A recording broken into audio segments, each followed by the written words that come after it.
औज़ुबिल्लाह मिनश्शैतानिर्रजीम। बिस्मिल्लाहिर्रहमानिर्रहीम।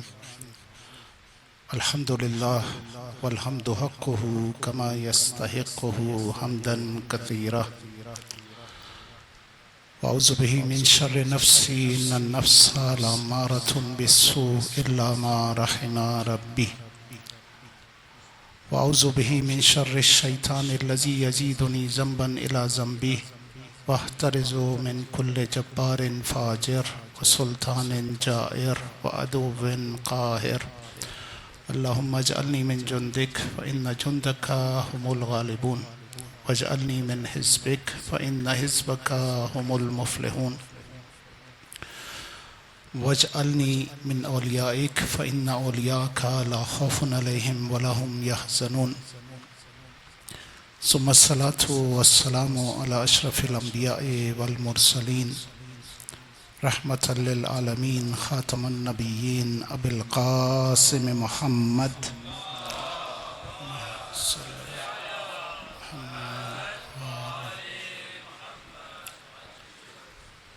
व अला अहले बैतिहि तय्यबीन अत्ताहिरीन अल मासूमीन सियमा बक़ियतुल्लाहि फ़िल अरज़ीन अज्जलल्लाहु फ़ी फ़रजिह। अम्मा बाद फ़क़द क़ाल अल्लाह फ़ी किताबिहिल मजीद व मिन आयातिही अन ख़लक़ लकुम मिन अनफ़ुसिकुम अज़वाजन लितस्कुनू इलैहा व जअल बैनकुम मवद्दतन व रहमह इन्न फ़ी ज़ालिका लआयातिन लिक़ौमिन यतफ़क्करून। अस्सलामु अलैक या अबा अब्दिल्लाह व अलल अरवाहिल्लती हल्लत बिफ़नाइक अलैका मिन्नी सलामुल्लाहि अबदम मा बक़ीतु व बक़ियल लैल वन नहार वला जअलहुल्लाहु आखिरल अहदि मिन्नी लिज़ियारतिकुम। अस्सलामु अलल हुसैन व अला अली इब्निल हुसैन व अला औलादिल हुसैन व अला अस्हाबिल हुसैन। दुरूद पढ़े मोहम्मद व आले मोहम्मद।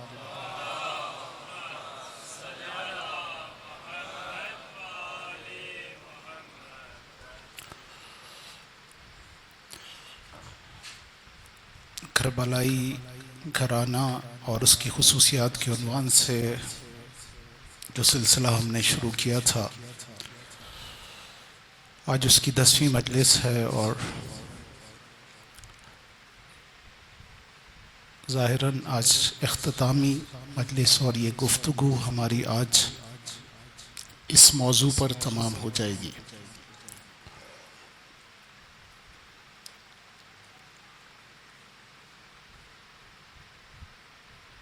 करबला हक़ाइक़ और हक़ का नाम है।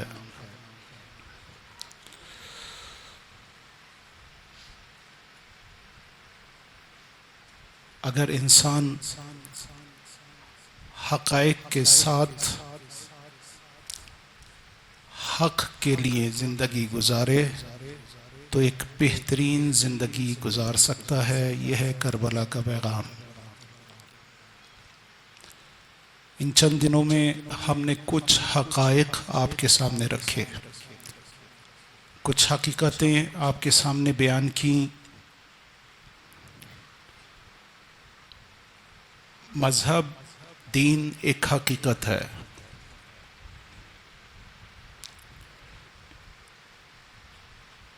क्यों? इसलिए कि ज़िंदगी गुजारने का ढंग सिखाता है और वो ढंग सिखाता है जिसने हमें बनाया है, पैदा किया है, खल्क़ किया है।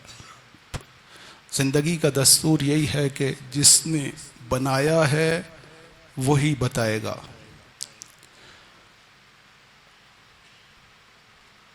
दीनदारी यह है कि ज़हन में खौफ खुदा, दिल में याद खुदा और अमल में रज़ाए खुदा हो। आज शब आशूर है और कल रोज़े आशूर। मौला सुबह से शाम तक लाशें उठाते हैं और जो जुमले जो जुमले ज़बान पर हैं, रिज़न बेक़ज़ाइही व तस्लीमन ले अम्रिह, ला माबूदा सिवाक, इन्ना लिल्लाहि व इन्ना इलैहि राजिऊन। सारे ऐसे जुमले जो रज़ायत खुदा की जानिब इशारा हैं, यानी मुश्किल तरीन हालात में रज़ायत खुदा। अक्ल एक हकीकत है जो ये बताती है कि नमीलो है सो यमील, जहाँ पर दलील हो वहाँ पर जाओ। जिस बात को अक्ल तस्लीम करे वो काम करो।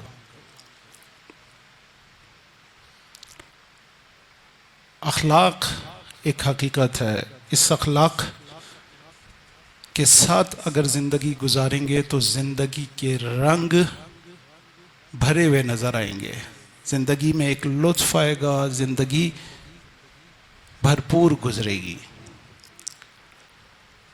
हया और इफ़्फ़त के साथ ज़िंदगी गुजारेंगे तो एक पाकीज़ा ज़िंदगी गुजरेगी। शराफत ख़ानदानी शराफत के साथ अगर ज़िंदगी होगी तो एक बेहतरीन और तरबियत याफ्ता नस्ल आपको हासिल होगी। ये वो हकीकतें थीं जो हमने बयान की। एक और हकीकत जो हमने बयान की वो ये थी कि ये दुनिया नापायदार है, ये दुनिया ख़त्म होने वाली है। सैयदुल शुहदा ने जिन हक़ाइक़ की तरफ अपने सफ़र के दौरान जिन हकीकतों की तरफ इशारा किया है, उनमें से एक हकीकत ये है और बार बार इशारा किया है।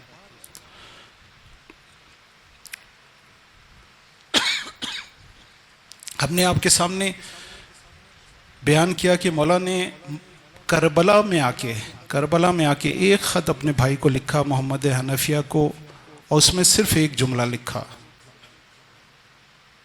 फ़कअन्न दुनिया लम तकुन वकअन्नल आखिरा लम तज़ल। देखो, दुनिया बाकी रहने वाली नहीं है और आखिरत ज़ाइल होने वाली नहीं है। ये हमारे सामने है। कौन इंसान दुनिया में ऐसा है जो 200 साल जिए? कौन है? 150 साल जिए। हम में से अक्सर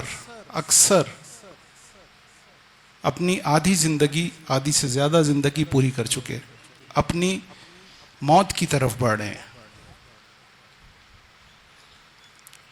कल 4 लोग उठाकर कब्रिस्तान में ले जाएंगे और एक 2 गज की जगह हमारी होगी।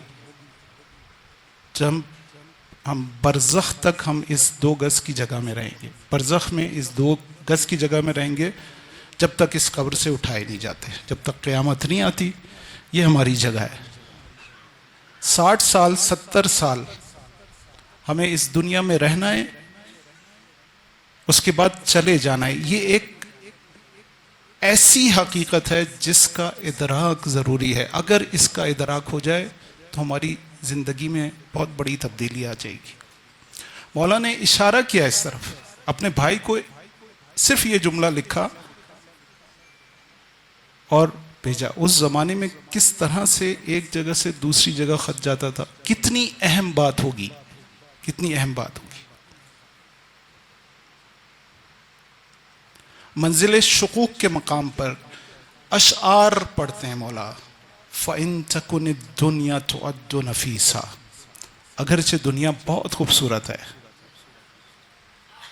बहुत अच्छी है, अच्छा लगता है, यहाँ पर रहना भी अच्छा लगता है, लेकिन फ़दारु सवाबिल्लाहि आला व अम्बल, लेकिन आखिरत इससे कहीं ज़्यादा आला और अफजल है। फिर फरमाते हैं कि व इन तकुनिल अम्बालु लित्तर्क जमअहा, देखो तुम अपना ज्यादातर वक्त किस चीज पर लगवाते हो? अपने माल को जमा करने में। अजीजों, एक शख्स जो कि अपनी मौत की तरफ बढ़ रहा है, एक शख्स जो कि मुश्किलात में है, एक शख्स जो कि दुनिया की इम्तहानात में गिरफ्तार है, दुनिया उसको बुला रही है और वो मुस्तकिल लोगों की तरफ जा रहे हैं और लोग उसका साथ नहीं दे रहे। मौला एक ऐसे हाल में जो बात कर रहे हैं वो बहुत अहम है, बहुत अहम है। कहते हैं इन तकुनिल अम्वालो लित्तर्क जमअहा, अगर माल को इसलिए जमा करना है कि उसको तर्क कर दिया जाए तो फिर इस माल के लिए अगर कम कोशिश की जाए तो वो अफजल है। व इन तकुनिल अर्ज़ाक़ु क़िस्मन मुक़स्समा, ऐ लोगों, अगर ये रिज़्क़ तक़सीम हो ही चुका है, रिवायत बताती हैं कि जैसी इंसान इस दुनिया में आता है उसका रिस्क तकसीम होकर आता है, खुदा रिस्क लिख देता है उसका। मौला कहते हैं अगर वो तकसीम हो ही चुका है, फ़क़िल्लतु हिर्सिल मर्इ फ़िल कस्बि अजमलु, देखो अगर रिस्क तकसीम ही हो चुका है तो उसके तगोदो में एक हद तक कोशिश करनी चाहिए, ये नहीं कि अपनी पूरी ज़िंदगी उस पर सर्फ कर दो।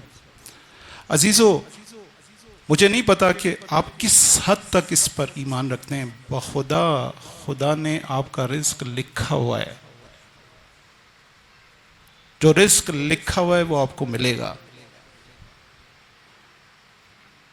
एक हमारे दोस्त हैं, अभी मेरे बाद आगा मुबश्शिर हैदर ज़ैदी साहब हमारे दोस्त हैं, 12 मुहर्रम से वो यहाँ पर पढ़ेंगे। माशाल्लाह अच्छे ख़तीब हैं, फाजिल इंसान हैं, आप सब इस्तिफ़ादा कीजिएगा उनसे, बहुत अच्छी गुफ्तगू करते हैं, बयान बहुत अच्छा है। ये उन्होंने मुझे वाक़या सुनाया अपने चचा का। कहते हैं उनके चचा को शौक है कि वो मछली का शिकार करें। हर महीने 2 महीने के बाद कराची से थोड़ा सा बाहर दरिया की तरफ जाकर और वो मछली शिकार करके लाते हैं। कहीं एक दफ़ा ऐसा हुआ कि गए दरिया पर, मछली शिकार की और मछलियाँ शिकार करके आइस बॉक्स के अंदर मछलियाँ डाल दी और पूरा वो आइस बॉक्स जो है वो बर्फ़ से भरा हुआ है, ज़ाहिर है आइस बॉक्स है तो उसके अंदर बर्फ़ लेके गए थे, वो सारी मछलियाँ उसमें डाली और चारों तरफ बर्फ़ को फैला दिया। कहने कि चले, थोड़ी दूर चले थे, बदबू आना शुरू हुई, सड़ने की बदबू आई। कहने कि हम परेशान हुए कि पता नहीं कहाँ से बदबू आ रही है। जब सूंघते हुए गए तो डिग्गी में से बदबू आ रही थी, डिग्गी खोली तो वो जो आइस बॉक्स था उसको जब खोल के देखा तो उसके ऊपर सबसे ऊपर एक मछली थी, वो सड़ गई थी। तो रूटीन में ये सफ़र पे जाते हैं, कभी ऐसा नहीं हुआ, कभी ऐसा नहीं हुआ। कहेंगे हम परेशान कि भाई आइस बॉक्स में डाला है, बर्फ़ के अंदर है, बर्फ़ में मछली कैसे सड़ेगी। खैर जब देखा सड़ी गई है तो वो मछली निकाली और उठाकर फेंक दी। वो मछली एक टीले के पीछे जाके गिरी। कहेंगे हम सब बैठ गए, चलने लगे तो ये जो चचा थे वो उन्होंने कहा रोको रोको ज़रा, गाड़ी रोको। उतरे गाड़ी से और जहाँ मछली फेंकी थी टीले के पीछे, टीले पे चढ़ के देखा ये मछली कहाँ गिरी है। जब टीले पे चढ़ के नीचे देखा तो एक कुत्ता बैठा हुआ था, उसकी दोनों टांगें कटी हुई थी, उसके मुंह के सामने मछली जाकर गिरी। खुदा को अगर रिस्क देना होता है तो कुत्ते का रिस्क भी देता है। चींटी का रिस्क भी देता है, हमें रिस्क नहीं देगा। मौला कहते हैं कि अगर रिस्क तकसीम ही हो चुका है तो फिर फ़क़िल्लत हिर्सिल मर्इ फ़िल कस्ब अजमलू, तो एक हद तक ज़रूरी है रिस्क हलाल कमाना है, लेकिन सारा आप निकले सुबह, मसलन बहुत से लोग डेली वेजेस पे काम करते हैं, खुदा का नाम लेके निकलें, इस उम्मीद के साथ निकलें कि जो किस्मत में लिखा होगा वो मिलेगा। इसमें हिर्स करना ये अच्छा नहीं है। फिर मौला कहते हैं इन तकुनिल अब्दानु लिल मौत उनशात, देखो अगर ये बदन इसलिए पैदा किए गए हैं कि इनको मौत ही आनी है, 60 साल 70 साल के बाद इंसान को मर जाना है। फ़क़त लुमरीन बिस्सैफ़े फ़िल्लाहि अफ़ज़लु, अगर ये बदन इसलिए पैदा किए गए हैं कि इनको मौत से हमकिनार होना है, तो एक मर्द को ज़ेब देता है कि वो खुदा की राह में तलवार से मारा जाए। ये एक हकीकत है जो मौला ने बयान की, ये हकायक हैं कुछ कि देखो हक के लिए अगर कभी कोई जरूरत पड़े तो अपनी जानें बचाना नहीं, क्योंकि इन जानों को तो फिर भी चले जाना है। आज शबे आशूर है अजीजों, वो लोग जिन्होंने अपनी जानें बचाई थी, वली खुदा की नुसरत से अपने आप को जुदा किया था, क्या वो जिंदा रह गए?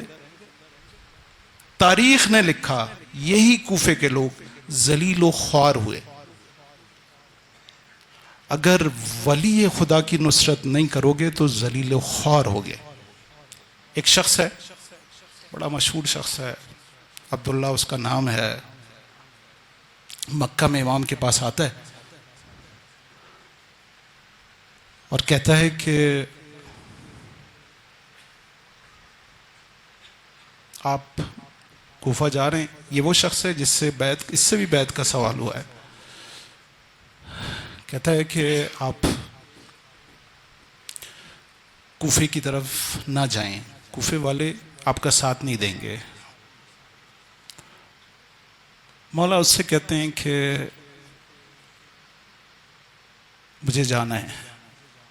कहता है कि ये लोग जो है ना वो कूफे वालों की सिफात बयान करता है कुछ, तो कहते हैं कि ये उन लोगों का मसला नहीं है, ये दुनिया इतनी पस्त है कि एक सुबह में 70 अंबिया को कत्ल करती है और याहिया जैसे मुक़द्दस नबी का सर काट के एक फाहिशा की खिदमत में पेश करती है और फिर अपने कामों में ऐसे मशगूल हो जाती है जैसे उसने कुछ किया ही नहीं है। मौला कहते हैं कि मुझे पता है, इस दुनिया का मुझे पता है, तू मुझे क्या बता रहा है? अजीजों, ये शख्स रुखसत होता है और कहता है मौला मेरी ख्वाहिश है रुखसत होते हुए, एक ख्वाहिश रखता हूं।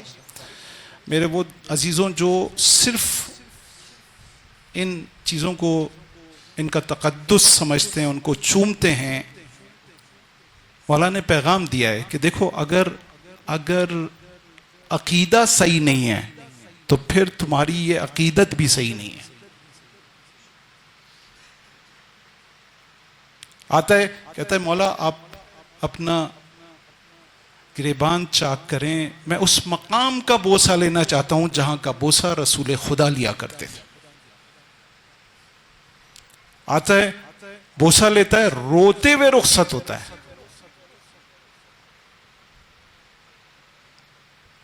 और मौला से ये भी कहता है, मैंने रसूल से सुना है कि हुसैन पर एक सख्त वक्त आएगा, जो हुसैन का साथ नहीं देगा वो जलीलो ख्वार होगा। पूरा कूफा तारीख गवाह, ये कूफा, ये जिन लोगों ने अपने दरवाजे बंद किए थे। ये वो लोग जिन्होंने मौला को बुलाया था रोजे आशूर मौला ने खुतबा दिया है, ए अशस इब्न कैस, ए हिजार इब्न अबजर, ए मुंजर इब्न जारूत, ये तुम्हारे खत हैं। मौला ने वो खत दिखाए, तुमने मुझे खत लिखा था, तुमने बुलाया था, तुमने बुलाया था। न सिर्फ ये कि मेरा साथ नहीं दिया, मेरे दुश्मन के साथ हो गए, तलवार निकाल कर मेरा खून बहाने पर तैयार हो।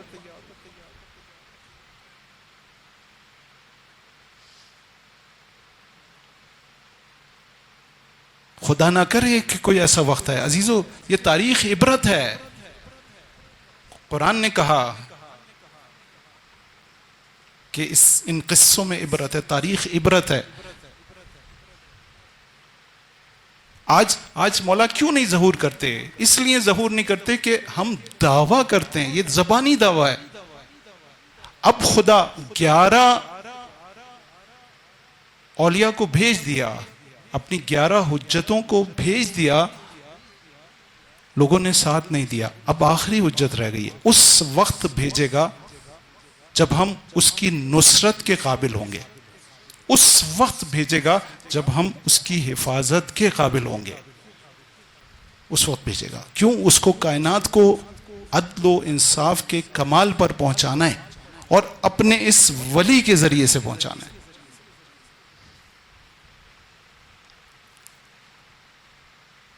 बस उसने कहा कि मैंने सुना है रसूल से, और तारीख ने लिखा कि ना इमाम हसन के हाथ पे बैत की, ना इमाम हुसैन के हाथ पर बैत की। वक्त आया कि हुज्जाज की बैत करने गया, आधी रात थी, दरवाज़ा खटखटाया कि मैं बैत करना चाहता हूँ। हुज्जाज के पास इत्तला दी कि फलां मशहूर आदमी फलां साहब आए हैं, बैत करना चाहते हैं। हुज्जाज ने कहा सको सुबह आना। कहते नहीं, वो इसरार कर रहा है कि मुझे अभी इसी वक्त बैत करनी। बुला लेते हैं, बिस्तर पे लेटा हुआ है। कहते क्या मसला है, सुबह आ जाते। कहा नहीं, मैंने रसूल खुदा से सुना है कि जो अपने वक्त के अमीर की बैअत न करे और मर जाए वो जहालत की मौत मरा। हुज्जाज बिस्तर से पैर निकालता है, कहता है इस पर बैत कर लो। जलील ख्वार हुआ।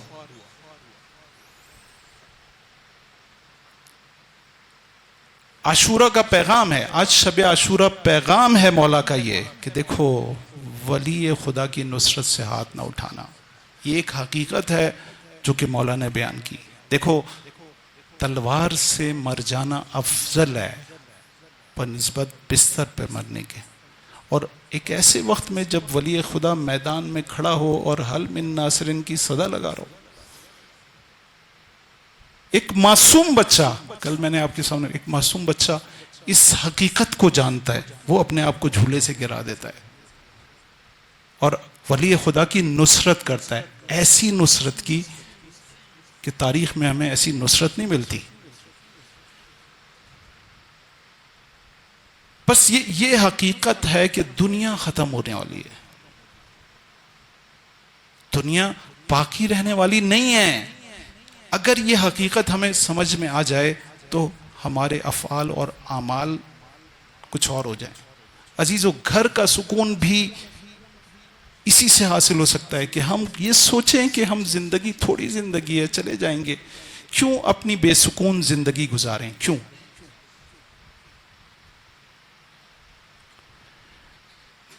एक और हकीकत जो हमने बयान की वो अपनी मनीयत को, अपनी खुद ख्वाही और खुद पसंदी को ख़त्म करना है।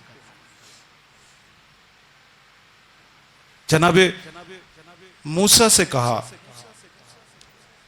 कि जाओ मूसा, हुक्म दिया खुदा ने कि जाओ कोई अपने से कमतर तलाश करो, कोई मखलूक तलाश करो जो तुमसे कमतर हो। मूसा आते हैं शहर में और शहर में तलाश करते हैं, हर एक को देखते हैं, नबी खुदा है, देखते हैं, कहते हैं शायद ये मुझसे बेहतर हो। दूसरे को देखते हैं, कहते हैं शायद ये मुझसे बेहतर हो। कुछ बच्चे खेल रहे होते हैं, कहते हैं कि ये बच्चे बच्चे हैं इसलिए शायद मुझसे कमतर हों, उनकी तरफ बढ़ते हैं, फिर ख्याल आता है बच्चे मासूम होते हैं, हो सकता है मुझसे बेहतर हूँ, कहाँ क्या मालूम कि ये मुझसे बदतर हैं, मुझे नहीं पता, फिर पीछे हट जाते हैं। अचानक जहन में आता है खुदा ने ये नहीं कहा था कि इंसान हो, उसने कहा था कि कोई मखलूक अगर अपने से कमतर पैदा करो तो ले आना।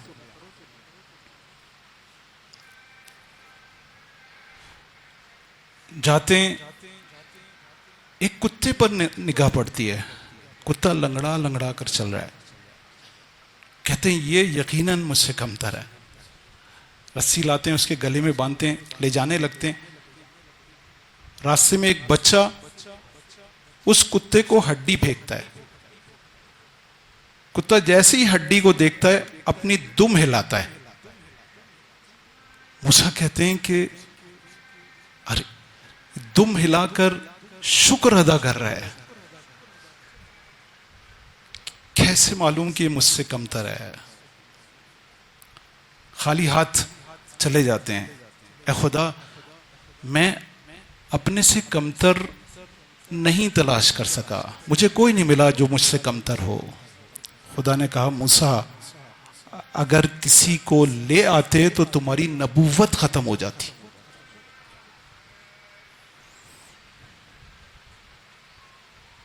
ये हकीकत है कि वो इंसान कामयाब है, वो इंसान जो अपने आप को कमतर समझे। ये तकब्बुर, ये गुरूर, ये खुद उसको नुकसान पहुंचाता है। ये खुद ख्वाही, ये खुद पसंदी, ये घरों का सुकून बर्बाद कर रही है। ये बच्चों की तरबियत पर असर डाल रही है।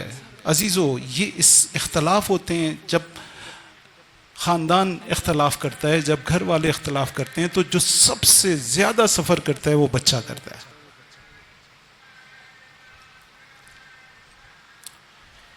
बच्चे परेशान होते हैं, बच्चों की तरबियत सही नहीं हो पाती। मेरे अजीजों, शब आशूर है, करबला करबला, ये करबला इसलिए बसी थी कि करबला तरबियत करे। करबला एक तरबियत गाह बने और हम अपने बच्चों की, अपनी नस्ल की तरबियत कर सकें, एक करबलाई तरबियत करें, आशुराई तरबियत करें। बस अजीज़ों, ये कुछ हकीकतें हैं जो हमने आपके सामने बयान की। आज चाहते हैं हक को भी बयान करें। अजीज़ों, एक और अहम तरीन चीज़ हक है। हक यानी हर वो चीज जो हकीकत के मुताबिक हो, वो हक है। आप अपनी जिंदगी में हक को लेकर आइए। जो बात हक हो, जो अमल हक हो, जो फेल हक हो, उसको अंजाम दीजिए। ये इतना जरूरी है, इतना जरूरी है कि मौला ने सबसे आखिरी वसीयत, मौला रुखसत आखिर के लिए अपने बेटे के पास आए और आने के बाद आपको वसीयत की है। उस वसीयत में जो सबसे आखिरी जुमला है वो ये है कि इस्बिर अलल हक इनकाना मुर्रा, मेरे बेटे हक पर साबित कदम रहना, अगरचे ये तुम्हारे लिए तकलीफ देही क्यों ना हो। एक और जगह पांचवें इमाम ने इस रिवायत को इस तरह बयान किया कि जब मेरे बाबा का वक्त आखिर आया, यानी चौथे इमाम का वक्त आखिर आया, तो उन्होंने मुझे बुलाया और मुझसे ये कहा कि इस्बिर अलल हक इनकाना मुर्रा।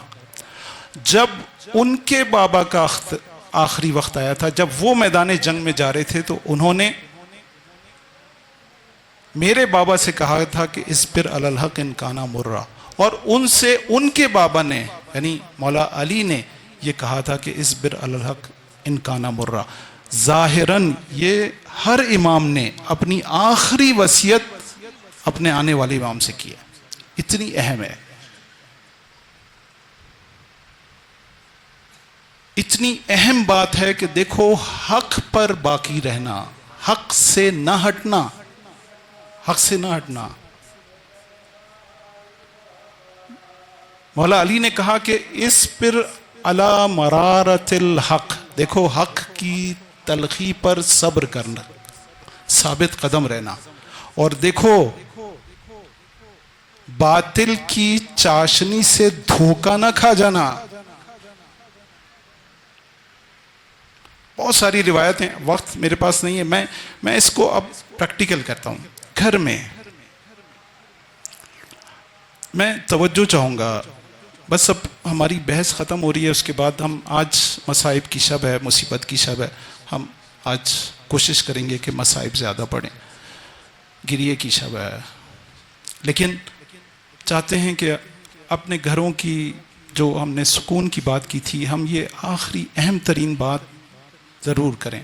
पीछे से कहा जा रहा है कि थोड़ा सा अगर आगे आ जाएं तो दुरूद पढ़ें मोहम्मद वाले मोहम्मद पर, और जो गेट के पास लोग बैठे, अल्लाह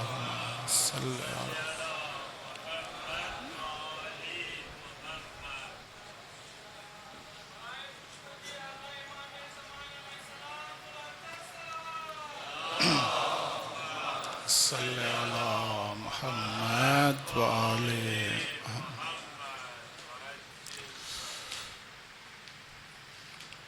एक दफ़ा और दुरूद पढ़े मोहम्मद वाले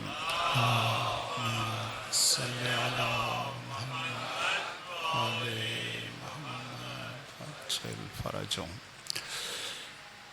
ये इतनी अहम बात है, अगर आज हम ये बात समझ जाएं तो यकीन माने अक्सर घर के मसाइल ख़त्म हो जाएंगे।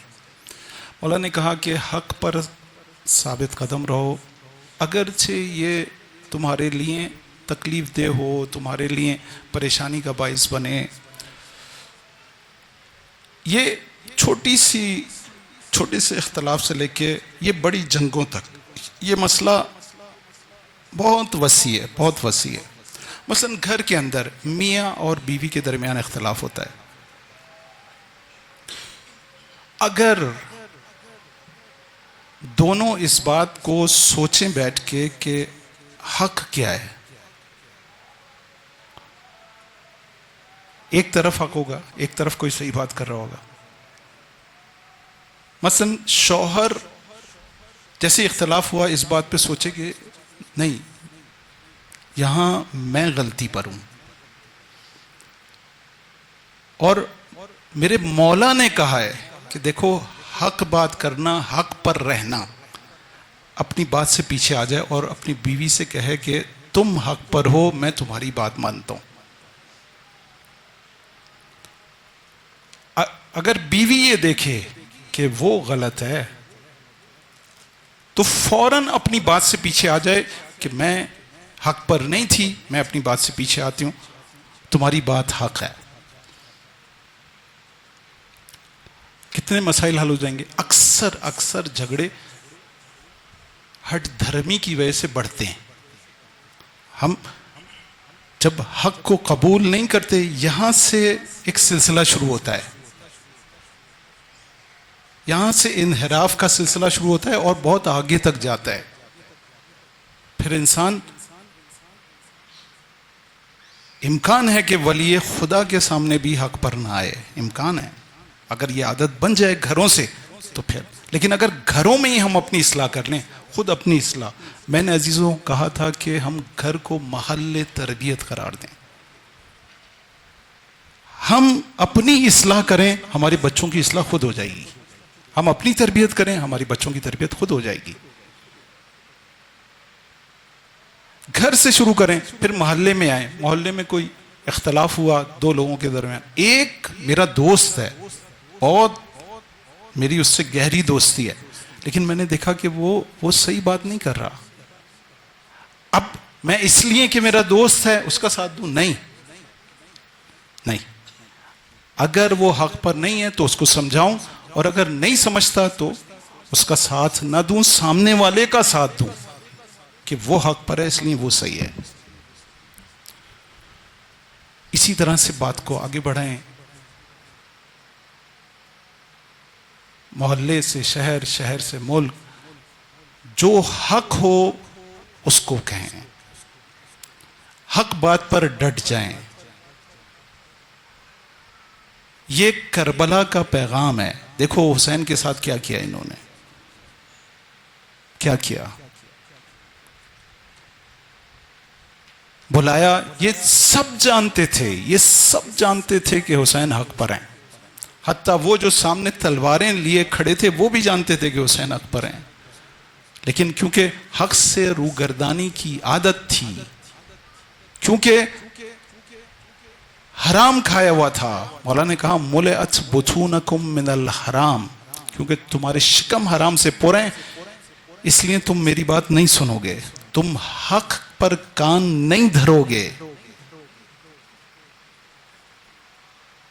हक से रूगर्दानी की। ये करबला का पैगाम है कि देखो हक घर के अंदर हो, छोटा हो या बड़ा, हक पर अमल करना है, हक से रूगर्दानी नहीं करनी। अजीजो, शब आशूर है, हम ज़ियारत वारसा में क्या कहते हैं, या लैतनी कुन्तो माकुम, ए काश कि हम आपके साथ होते। आज शब आशूर 2 खेमे लगे हुए हैं। आज की शब में ये सोचें कि हम 61 हिजरी में मैदान करबला में मौजूद हैं। अपनी सूरत हाल का जायज़ा लें, अपना एहतसाब करें, अपनी सिफ़ात को देखें, अपनी आदात को देखें और अंदाज़ा लगाएं कि अगर मैं मैदान करबला में 61 हिजरी के करबला में, मैं मैदान करबला में मौजूद होता तो किस खेमे में मैं होता, कहाँ होता। शब आशूर, काश कि हम अपने शहरों में एक एहतमाम किया करें, खेमे लगाएं, खेमा हुसैन लगाएं, और चलें खेमा यजीद ना लगाएं, एक खेमा लगाएं और उस पे लिख दें कि ये सिफात अगर आप में हैं तो आइए। शुजाअत है, दीनदारी है, गैरत है, हया है, लगाएं वो सिफात और कहें कि अगर हैं तो आए, तशरीफ लाएं। उस खेमे के अंदर वही इबादत, वही गुफ्तगू, वही खुतबे जो कि शब आशूर दिए गए वही हो, उस पे बात हो। शब आशूर ऐसे ऐसे मुबाहिसे हों, ऐसे डिस्कशंस हों कि जिसमें ये देखा जाए कि हम कहाँ खड़े हैं, हमें क्या होना चाहिए, हमें कहाँ होना चाहिए। काश कि हम शब आशूर इस तरह की आभास को रिवाज दें और ये देखें कि करबला से हमने क्या सीखा है, करबला से हमने कितनी तरबियत हासिल की है, कहाँ पहुंचे हैं, हमारा मकाम क्या है। ये शब आशूर हमें बता रही है कि देखो खेमा हुसैन आज भी लगा हुआ है। हल मिन नासिरिन यंसुरनी की सदा आज भी आ रही है। आए नजफी कूचानी एक आलिम दीन है, उन्होंने सियाहत शर्क और सियाहत गर्ब लिखी है। सियाहत शर्क में उन्होंने कुछ सफ़र लिखे हैं। एक सफ़र करबला का लिखा है, नजफ से करबला आए, तफसीली है, मैं तफसील बयान नहीं कर सकता।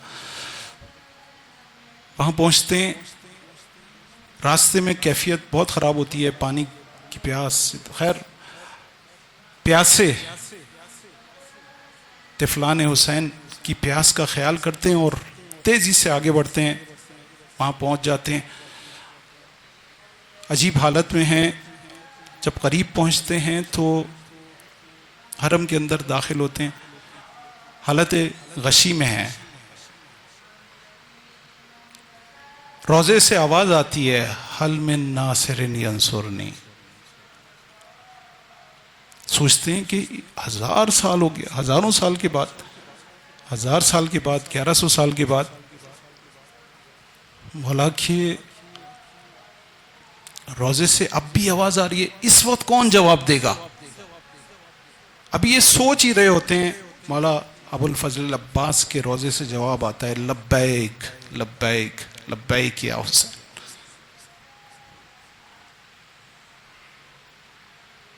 मौला अब्बास आज भी अपने मौला को लब्बैक कह रहे हैं। हम लब्बैक कह रहे हैं या नहीं कह रहे? हमने कहा या लैतनी कुन्तु माकुम, ए काश के हम आपके साथ होते, फअफूज़ु फौजन अजीमा, तो हम भी उस फौज अजीम पर फायज होते। यानी हमारा ये अकीदा है, ये नजरिया है, ये यकीन है कि जिन्होंने 72 ने साथ दिया है वो अजीम कामयाबी को हासिल कर चुके हैं। बस हम इस वक्त इस काबिल हैं कि ये कामयाबी आज हम हासिल कर सकें। आज जुम्मे का दिन था, अगर मेरा मौला ज़हूर, पता तो नहीं है किस वक्त मौला ज़हूर करेंगे, आज अगर ज़हूर कर जाते तो मैं कहाँ खड़ा होता? मौला कहते आ जाओ मक्का में, काबे के पास खड़े होके मेरा मौला बुलाता, क्या मैं जा पाता? मैं जा सकता हूं? आज इसका जायजा लेने का वक्त है। आज शब आशूर अपना एहतसाब करना है कि हम कहाँ खड़े हैं। हम खेमा हुसैन, यही खेमा हुसैन होगा, यही कश्ती निजात होगी जिसको मौला लेकर चलेंगे। इसी कश्ती में सवार होना है हमें। ये आज़ादारी इसीलिए है, ये आज़ादारी इसीलिए है। मैं अभी बताऊंगा कि शब आशूर मौला ने याद किया है आज के ज़माने के इमाम को। ये आज़ादारी इसीलिए है कि हम वो आमादगी जो इस अजीम इनकलाब के लिए दरकार है, उस आमादगी को पैदा करें। इतनी कुर्बानी सैयदुल शुहदा ने, इतनी बड़ी कुर्बानी दी, इतनी अजीम कुर्बानी, ये इसीलिए थी। अजीज़ो, इन ज़ियारतों में हमें यही बताया गया है, या अबा अब्दुल्लाह इन्नी सिल्मुन लिमन सालमकुम व हरबुन लिमन हारबकुम। ए हुसैन, मौला से कह रहे हैं, या अबा अब्दुल्लाह, जिससे आपने दोस्ती की उससे मैंने दोस्ती की, जिससे आपने जंग की उससे मैंने जंग की। खुदा से दुआ करें, अल्लाहुम्मा अजअल महया महया मुहम्मदिन व आले मुहम्मद व ममाती ममाता मुहम्मदिन व आले, मेरी ज़िंदगी मोहम्मद व आले मोहम्मद की तरह की ज़िंदगी, मेरी मौत उनकी तरह की मौत। ये सिर्फ लफ्ज़ी नहीं है, ये हमें कहा जा रहा है कि देखो अपने किरदार को, अपने अमाल को इस तरह से बना लो। देखो इस अज़ादारी को करके उस मकाम पर आ जाओ कि जहां असहाबे करबला थे। वो मासूम नहीं थे। अगर हम हुसैन जैसे नहीं हो सकते तो ज़ुहैर जैसे तो हो सकते हैं, हबीब जैसे तो हो सकते हैं।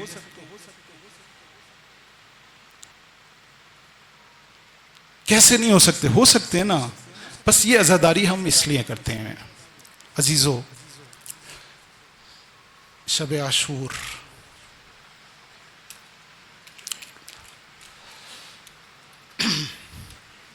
बड़ी मुसीबत की शब है।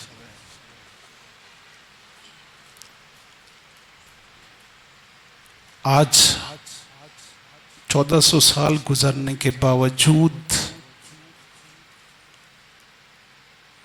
हम अपने दिल को 61 हिजरी की शब आशूर की तरफ लगा सकते हैं, ले जा सकते हैं। आज उस मुसीबत को महसूस करने की शब है।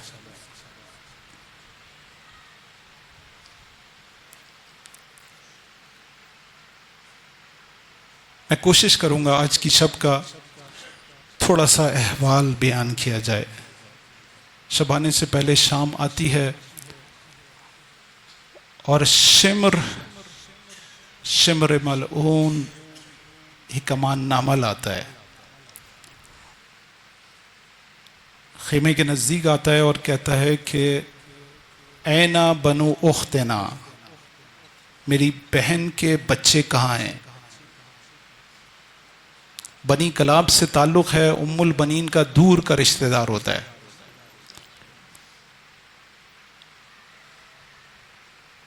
असहाब इमाम के साथ सब खेमे में बैठे हैं, आवाज़ आती है, बाहर से कोई आता है, कहते हैं शिम्र आया है और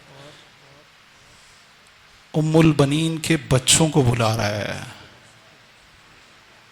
जनाब अब्बास के चेहरे का रंग बदल जाता है।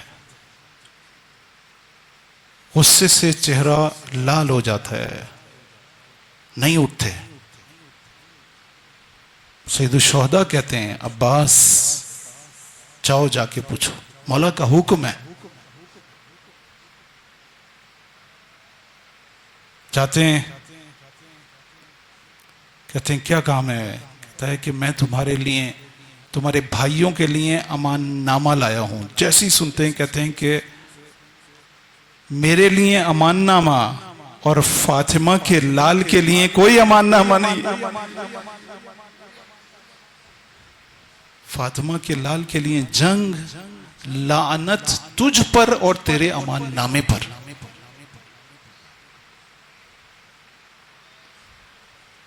शिमर गुस्से में चला जाता है, रद्द करते हैं। बस नहीं था अब्बास का कि तलवार से उसका सर कलम कर देते। अब्बास जैसे बगैरत इंसान को यह अमाननामा देता है। पलट कर आते हैं, मौला को बताते हैं, मौला दुआ देते हैं। शब आती है,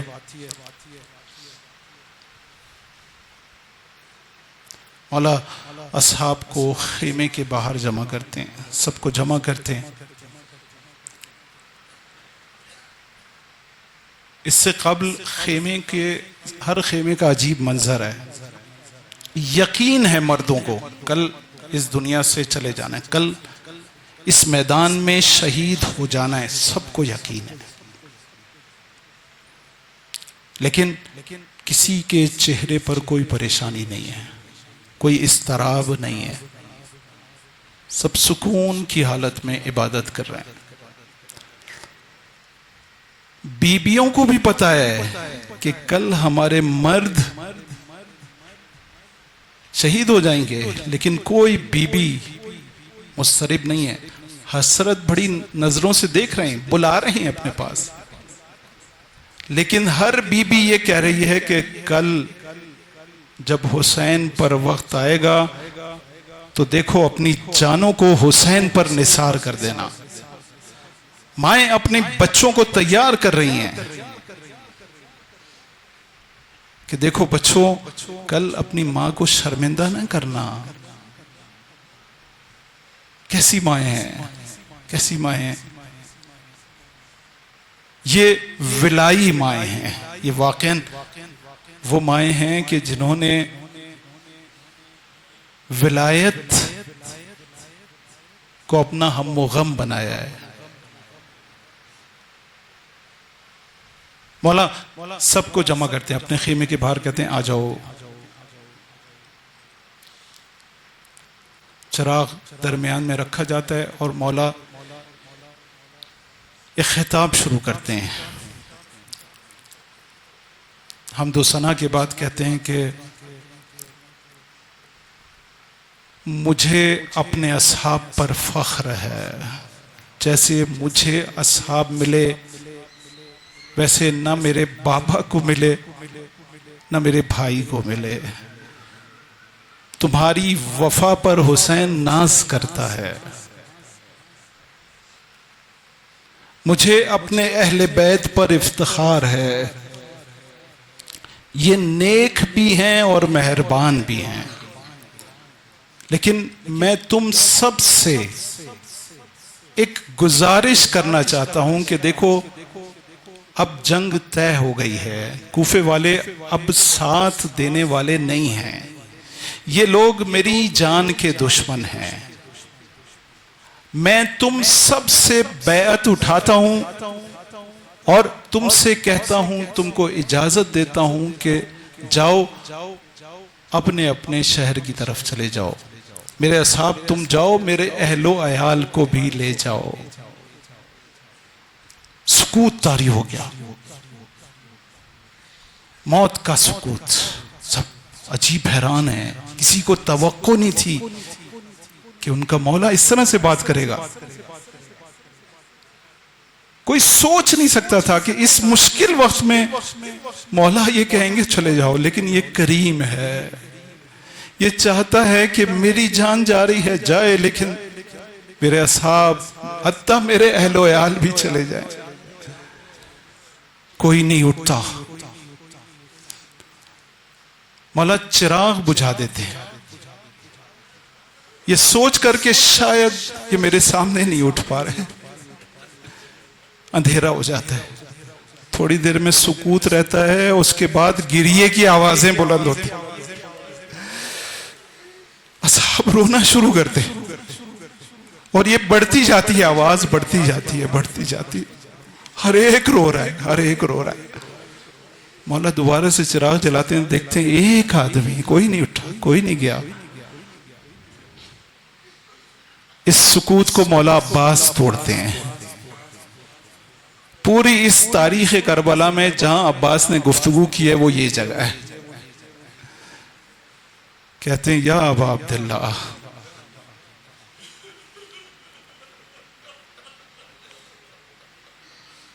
हम छोड़कर चले जाएं? अरे आप इस दुनिया में ना हो और हम हो, हमारी गैरत गवारा नहीं करती। मौला हमारी 1000 जाने आप पर कुर्बान। फिर ओन मोहम्मद खड़े हुए, मामू हम सोच नहीं सकते, ये तसव्वुर नहीं कर सकते कि आपको छोड़कर जाए। फिर मुस्लिम इब्ने औसजा बुलंद होते हैं, मौला कूफे से आए थे आपकी नुसरत करने के लिए। मौला तलवारें लेकर आए थे। मौला ये तलवारें जब तक दुश्मन के सीने में नहीं उतार देते यहां से नहीं जाएंगे। मौला अगर 70 दफा हमें मारा जाए, हमारे जिस्मों के टुकड़े किए जाएं और उनको जलाकर राख कर दिया जाए, तो भी आपकी हिमायत से हाथ नहीं उठाएंगे। फिर जुहैर खड़े होते हैं, कहते मौला कैसी बात करते हैं, आपकी नुसरत से हाथ हटा ले। कल रोज़े महशर रसूल खुदा को क्या मुंह दिखाएंगे। मौला अगर 1000 दफा मारा जाए, फिर जिंदा किया जाए, फिर मारा जाए, फिर जिंदा किया जाए, तो भी मैं आपकी हिमायत से हाथ नहीं उठाऊंगा। आपकी खातिर आखिरी दम तक जंग करूंगा। मौला दुआ देते हैं अपने असहाब को।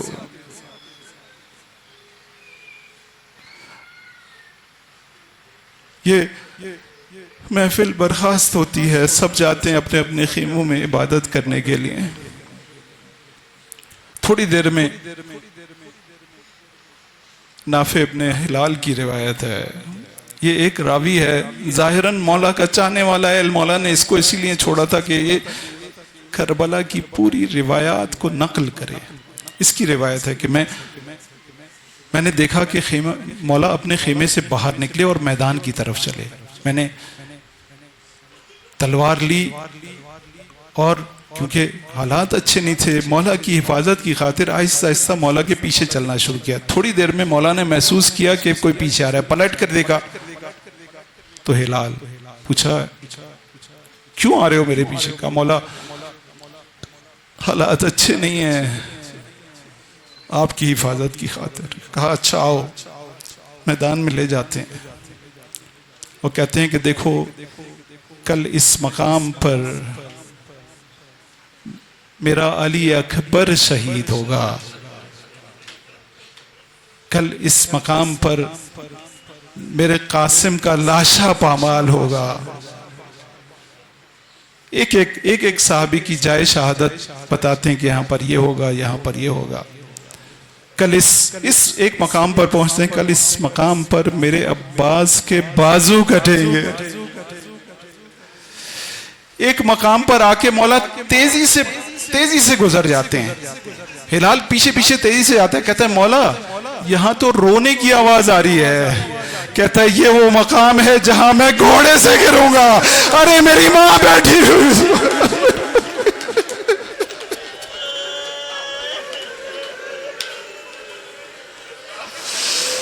शब आशूर ख़त्म होती है, रोज़े आशूर नमूदार होती है। अली अकबर गुलदस्ते अजान पर खड़े होकर अजान देना शुरू करते हैं। ये अजान क्या है? ये अजान है या मौत का ऐलान है? अली अकबर ये ऐलान कर रहे हैं, ए खुदा, आज की सुबह नमूदार हुई है, हम तुझसे ये अहद करते हैं कि तेरे दीन की खातिर आज करबला के मैदान में अपनी जानें कुर्बान कर देंगे। अल्लाह अकबर कहते हैं, खेमों में कोहराम मच जाता है, अजीब अजान में दर्द है। तारीख की सबसे कर्बनाक अजान है। अजान खत्म होती है, रोज़े आशूर नमूदार होती है, जंग शुरू होती है। अजरुकुम अल्लाह, शब आशूर है। आज जितना गिरिया कर सकते हो कर। मैं गुजारिश करूंगा, कोई ऐसा ना हो जिसकी आंखों में आंसू ना हो। आज की शब के आंसू बहुत कीमती है, बहुत कीमती है।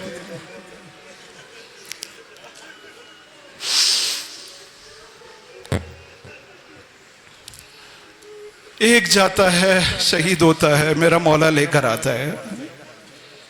दूसरा जाता है, सब जाते हैं, सबके जनाजे उठा उठा कर मौला लेकर आता है। अजीजों, एक सवाल जहन में आता है कि मौला शहीद हो गया था, जनाजा उठा के क्यों लाते थे?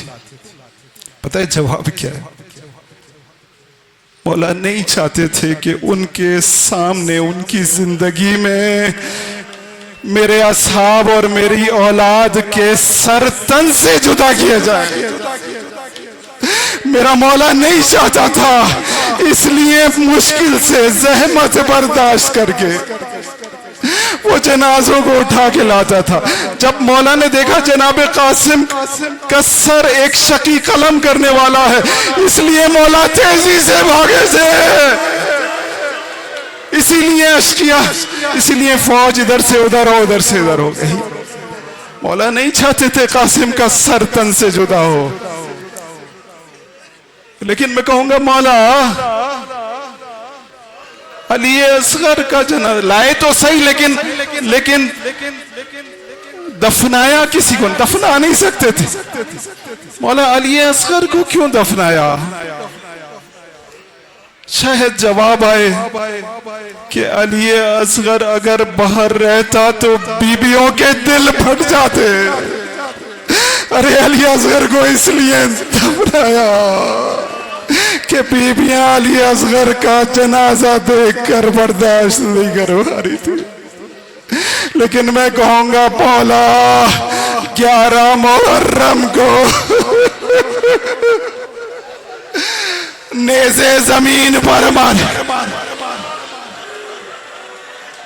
जब सर गिने गए 71 थे, कहा 72वां सर। अरे ये जुल्म भी हुआ, नेज़े जमीन पर मारे गए, पुश्ते खेमा से एक बच्चे का जाना।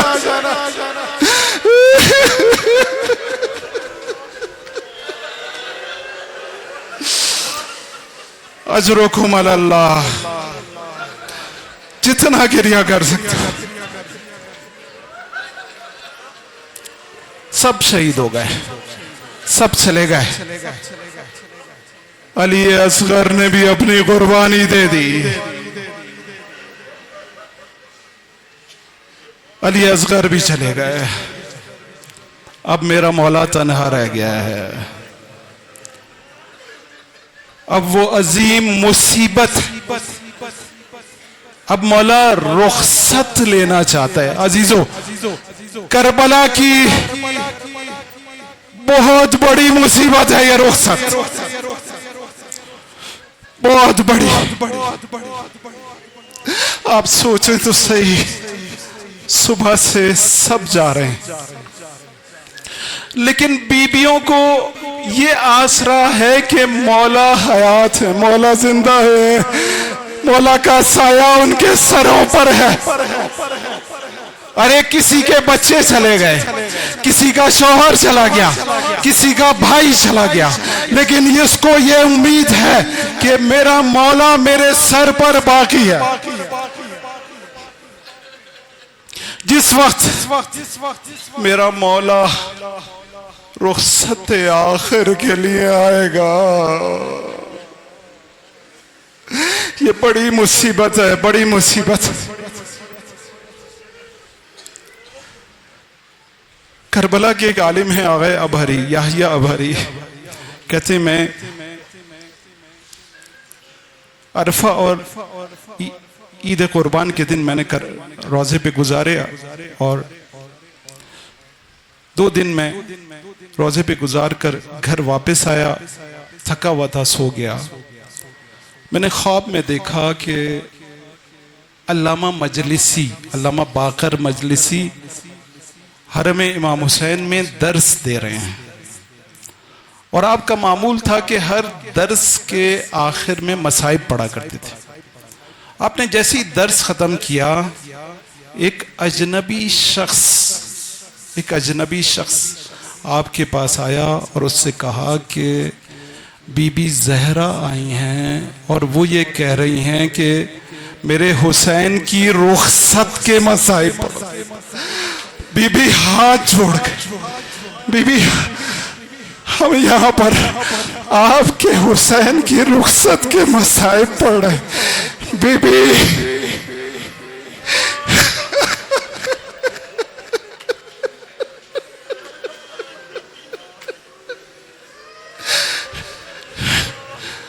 बीबी आप हुसैन की मजलिस में आती हैं, लेकिन बीबी आपकी ख्वाहिश होती है रुखसत के मसाइब। बीबी हम रुखसत के मसाइब पढ़ रहे हैं, बीबी इस हुसैन की मजलिस में आ जाए, बीबी एक नजर इनायत हमारी मजलिस की तरफ। बीबी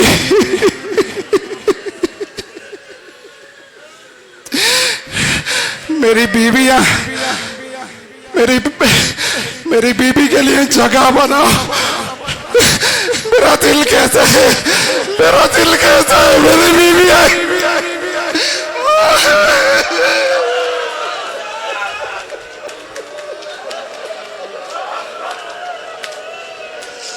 अपनी बीवी को करबला से यहाँ बुला,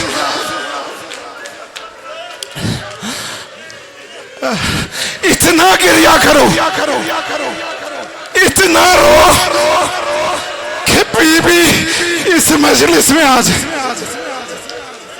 मैं अपनी माँ बहनों से कहूंगा, इतनी आवाज बुलंद करो,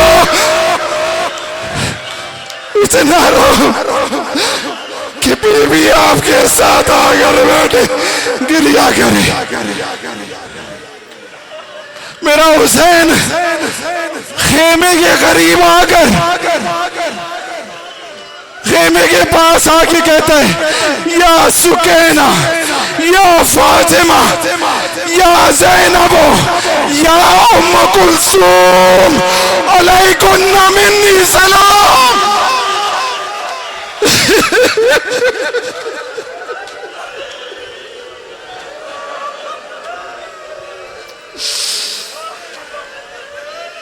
अरे तुम पर मेरा आखिरी सलाम। अरे ये रुखसत का वक्त है, अब मुसीबतें तुम्हारे करीब है।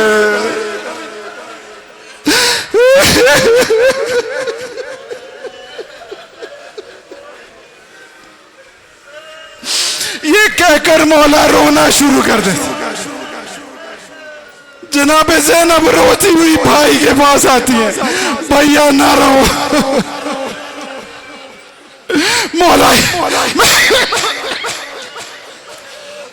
मौला एक जुमला कहते, ज़ैनब हुसैन कैसे न रोए।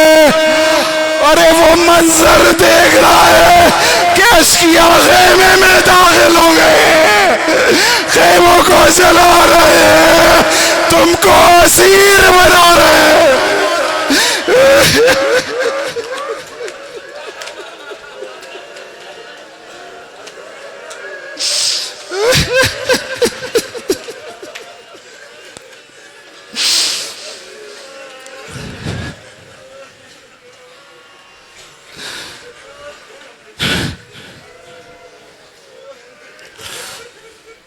बीबियों की अलविदा अलविदा अलफिराक अलफिराक की सदाएं बुलंद होती।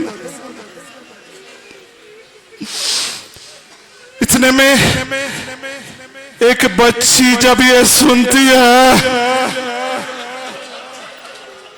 कि उसका बाबा मरने के लिए मैदान में जा रहा है, दौड़ती हुई बाबा के पास आती है। बाबा आप मरने जा रहे हैं, हमें किस पर छोड़ कर जा रहे हैं?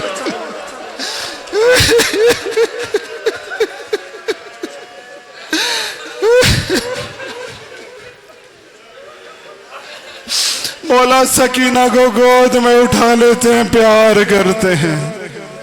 सकीना खुदा तुम्हारा वाली और वारिस है। सकीना एक जुमला कहती है, बाबा जाते हैं तो जाए लेकिन हमें मदीना छोड़ जाए। बाबा हम मदीना में होंगे।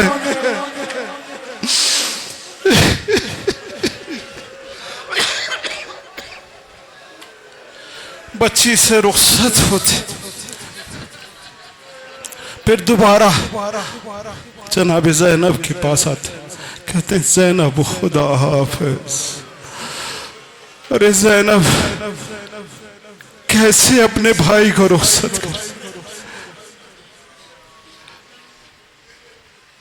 भैया जिंदगी में कभी ऐसा नहीं हुआ, कभी ज़ैनब तुम्हारे बगैर नहीं रही। ज़ैनब ने रोना शुरू किया, भाई के हाथ चूमने शुरू किए और गिर गई भाई के पैरों में। भाई के पैरों को चूमना शुरू किया, ज़ोर ज़ोर ज़ैनब गिरिया करती है।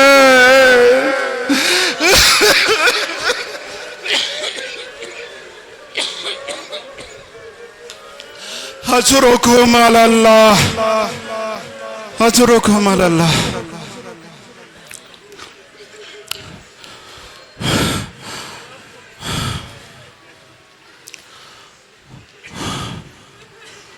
या इमाम ज़फ़र,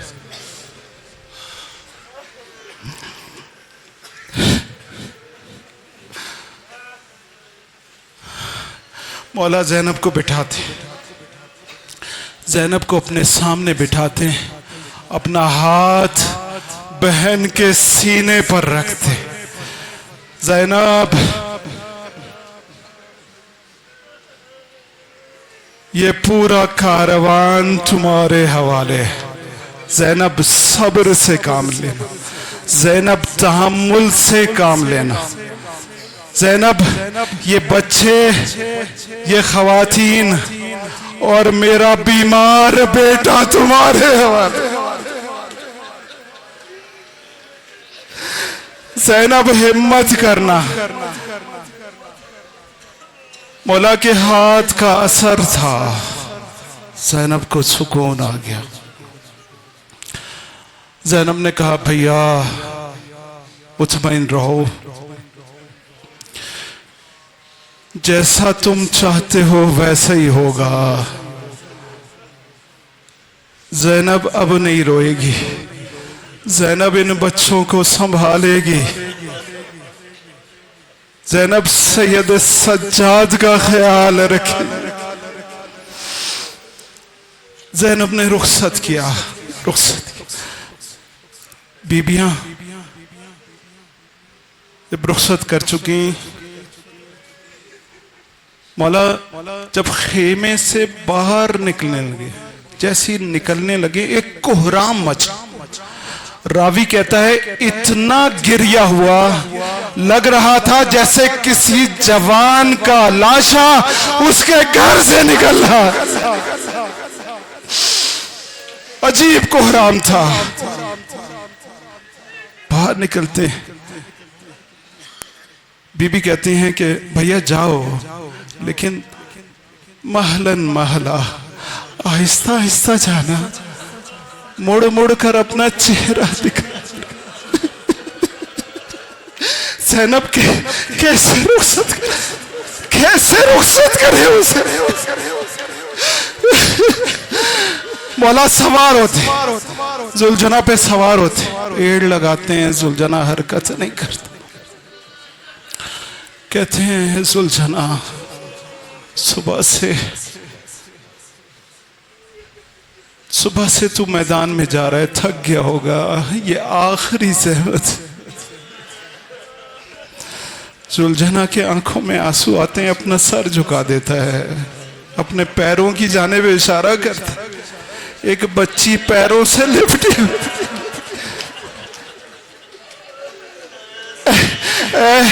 मेरे बाबा की सवारी, मेरे बाबा को मैं सुबह से जो भी गया है।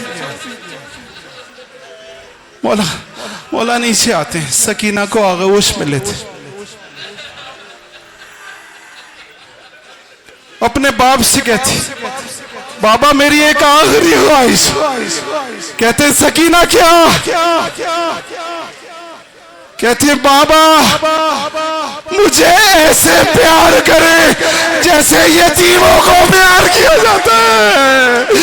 अरे हुसैन ने सकीना के सर पर हाथ फेरा, उसके गालों का बोसा लिया। मैं कहूंगा मौला शबे आशूरा आइए मैदाने करबला में आकर देखे, ये सकीना यतीम हुई है, इसके चेहरे पर तमाचे मारे जा रहे, इसके कान से बालियां चीरी जा रही है, इसके दामन पर आग लगी है। बाबा बाबा कहकर पुकार रही है।